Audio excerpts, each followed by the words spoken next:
Vous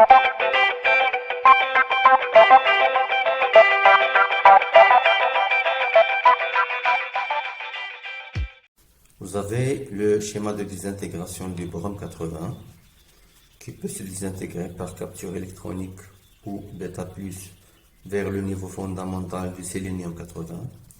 Il peut aussi se désintégrer par émission bêta-, soit vers le niveau fondamental du krypton 80, soit vers un niveau excité 620 keV. Chaque mode de désintégration a sa propre pourcentage de désintégration, ici 5%, 2,6%, 13,9%, ici le reste, pour compléter 100%. Alors la première question, c'est calculer les énergies cinétiques maximales des bêta- émis par le boron 80. Donc T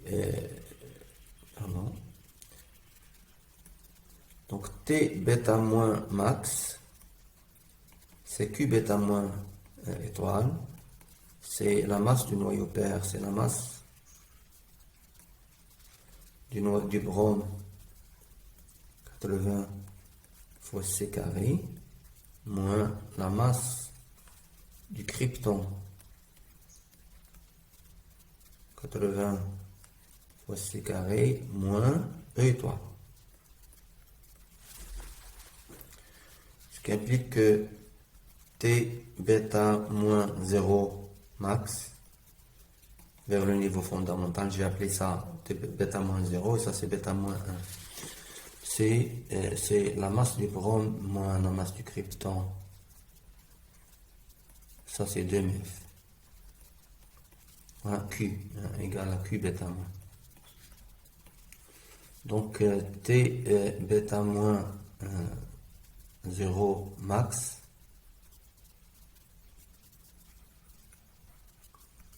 c'est Q bêta- 0, E étoile égale à 0.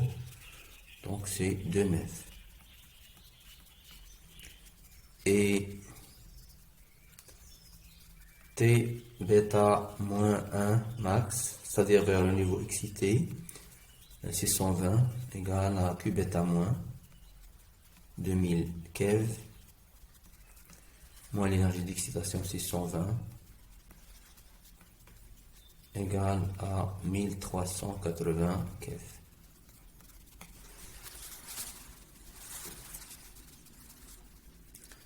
La deuxième question, sachant que T bêta plus max, c'est 0,848 MeV, calculer la masse atomique du sélénium 80. Bien. Donc nous avons la masse du boron, mais nous n'avons pas la masse du sélénium. Mais nous avons T bêta plus max, donc on peut calculer la masse de sélénium. Alors nous avons question 2. Nous avons T bêta plus max, c'est 0,848 MeV.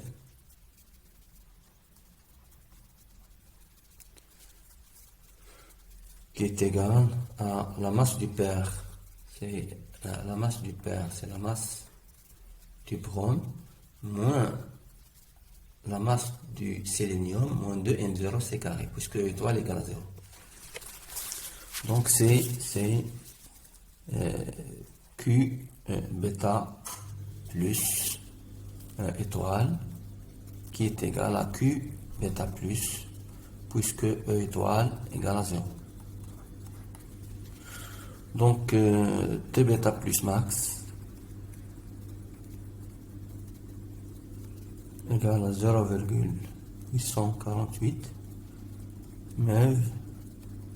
Q bêta plus, c'est quoi? C'est la masse du pair C carré moins la masse du sélénium 80 fois C carré moins 2 fois M0, masse de l'énergie de masse de l'électron.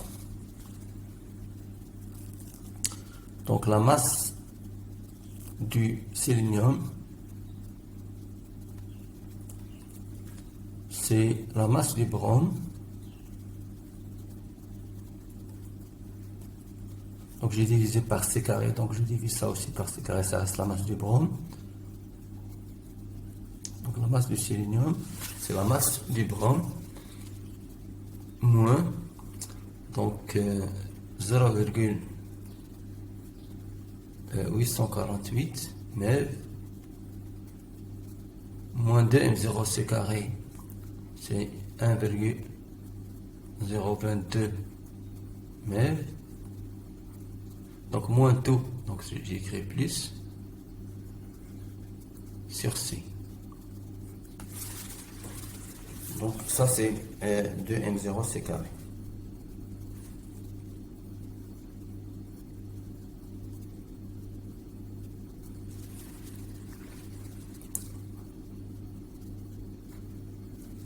« 1022 0,511 fois 2 c'est 1022 0,022 MeV.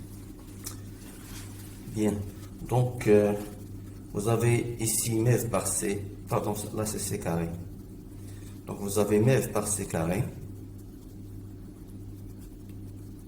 c'est UMA sur 931,5 MeV, pardon, c'est UMA sur 931,5, ce qui donne la masse du sélénium. 80,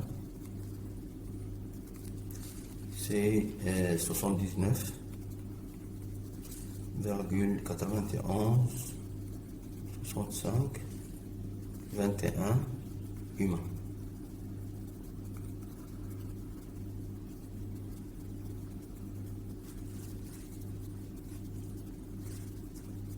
Alors la question suivante, calculer les énergies des électrons émis par conversion interne.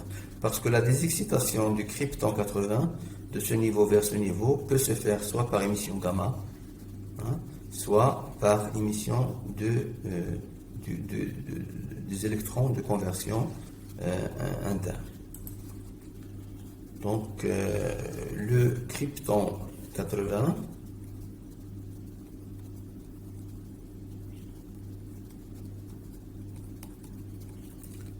dans l'état excité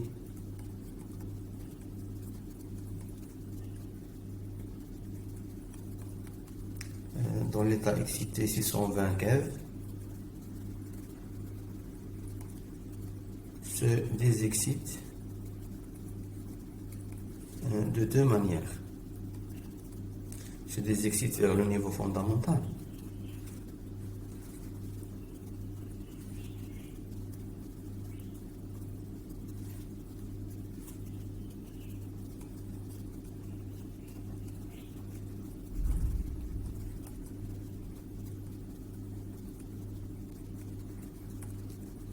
De deux manières.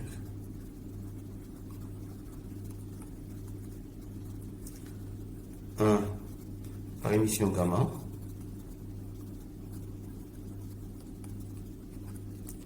d'énergie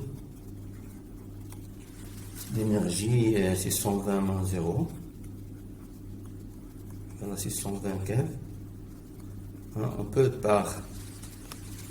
On peut calculer son intensité aussi. Son intensité c'est quoi?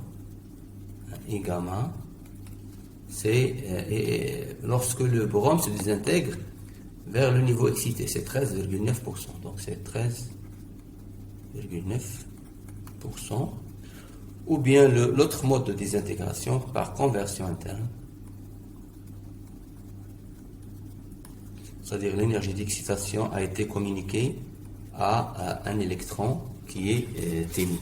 Donc, par conversion interne, c'est-à-dire émission d'électrons d'énergie TE égale E étoile moins l'énergie de liaison de l'électron, qui est égale, dans le cas de la couche K, à E étoile 620 moins l'énergie de liaison de l'électron de la couche K, qui est 14,32 keV, égale à 605,68 keV. Ou bien dans le cas de la couche L, les électrons de la couche L, c'est 620 keV moins l'énergie de liaison de la couche L qui est égal à 1,92, 1 égale à 618,08 keV. Voilà.